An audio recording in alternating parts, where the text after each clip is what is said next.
నమస్కారం. సత్యం ధర్మం SD news కి స్వాగతం. వివరాల్లోకి వెళ్తే రిజిస్ట్రేషన్ ఆధ్వర్యంలో ఈరోజు గుంటూరులో ఉన్న కలెక్టరేట్కి వచ్చి మెమోరాండం బయట ఆందోళన నిరసన కార్యక్రమం చేసి అనంతరం కలెక్టర్ గారికి వచ్చి మెమోరాండం ఇవ్వడం జరిగింది. గతంలో అధికారంలో రాకముందు చంద్రబాబు నాయుడు గారు కానీ పవన్ కళ్యాణ్ గారు కానివ్వండి, అధికారంలోకి రాగానే వాలంటీర్ వ్యవస్థకి 10,000 రూపాయలు జీతం పెంచి ఇస్తారని, అదేవిధంగా వీళ్ళకి చట్టబద్ధతతో పాటు గవర్నమెంట్ ఎంప్లాయీకి ఏదైతే ఉంటాయో అన్నీ కల్పిస్తామని అధికారంలోకి వచ్చిన తర్వాత వాలంటీర్ ఊసినే ఎత్తకపోవటం వాలంటీర్ వ్యవస్థ మొత్తం కూడా ఆందోళన చెందుతూ ఉంది. దీన్ని దృష్టిలో పెట్టుకొని రాష్ట్రంలో ఉన్న వాలంటీర్ వ్యవస్థ 2,60,000 మంది కూడా ఈ వాలంటీర్ భవిష్యత్తు ఏందో తెలియని పరిస్థితిలో ఉండటం జరుగుతూ ఉంది. ఇప్పటికైనా డిప్యూటీ సీఎం పవన్ కళ్యాణ్ గారు, సీఎం చంద్రబాబు నాయుడు గారు ఎన్నికల హామీలో ఏదైతే చెప్పారో 10,000 రూపాయలు పెంచి ఇచ్చే విధంగా 3 నెలల పాటు జీతాలు పెండింగ్లో ఉన్నాయి. అధికారంలోకి వచ్చి 3 నెలలు అవుతుంది కాబట్టి మీరు తక్షణమే వాలంటీర్ వ్యవస్థకి 10,000 రూపాయలు నెలకు 10,000 రూపాయలు చొప్పున 3 నెలల పాటు జీతాలు పెంచి ఇచ్చిందే కాకుండా వీళ్ళు వాలంటీర్ వ్యవస్థను ఒక పార్టీకి అనేది ఆస్వాదించడం, ఎప్పుడు కూడా ఒక పార్టీకి ఆస్వాదించడం కరెక్ట్ అయిన పద్ధతి కాదు. వీళ్ళు ప్రభుత్వానికి ప్రజలకి మధ్య పనిచేసారా కానీ ఒక పార్టీకి ఎప్పుడు కూడా పనిచేయలేదు. దాన్ని మీరు దృష్టిలో పెట్టుకోవాలని, మీ ప్రభుత్వంలో పనిచేయడానికి కూడా ప్రజెంట్ ఉన్న వాలంటీర్ వ్యవస్థ మొత్తం కూడా సిద్ధంగా ఉంది.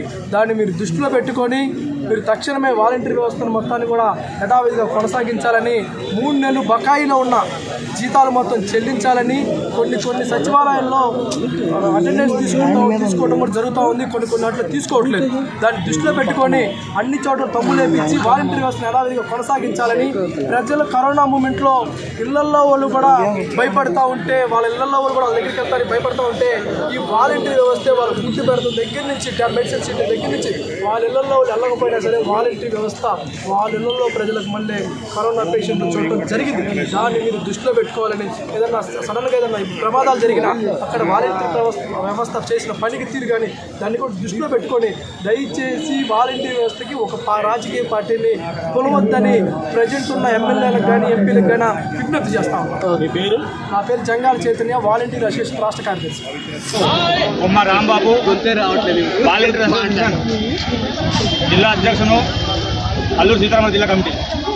ఈరోజు మేము తలపెట్టినటువంటి నిరాశన కార్యక్రమం ఎందుకంటే, కూటమి ప్రభుత్వం ఏర్పాటు చేసి 100 రోజులు పాలన దాటిపోయినా సరే మా వాలంటీర్కి విధులు తీసుకోలేదు. వాలంటీర్లు ఉన్నట్ట లేనట్ట అని మా వాలంటీర్ తరఫున ఆందోళన వ్యక్తం చేస్తూ ఉన్నాం. గౌరవ ముఖ్యమంత్రి వర్యులు ఎలక్షన్ సమయంలో హామీ ఇచ్చారు. హామీ ఏమంటే, ఎవరు కూడా రాజీనామా చేయకండి, మన ప్రభుత్వం వస్తే మిమ్మల్ని విధులు కొనసాగించడమే కాదు 10,000 రూపాయలు పారితోషికం ఇస్తామని చెప్పడం జరిగింది. అలాగే ఉప ముఖ్యమంత్రి వర్యులు పవన్ కళ్యాణ్ గారు కూడా వాలంటీర్లకి 5,000 రూపాయలు ఏం సరిపోతుంది, మా ప్రభుత్వం వస్తే దానికన్నా ఎక్కువ ఇచ్చి మీ యొక్క భవిష్యత్తును బాగా చేస్తామన్నారు. ఈరోజు 2,60,000 మంది కుటుంబ సభ్యులు వాలంటీర్లు రోడ్డున పడ్డాం.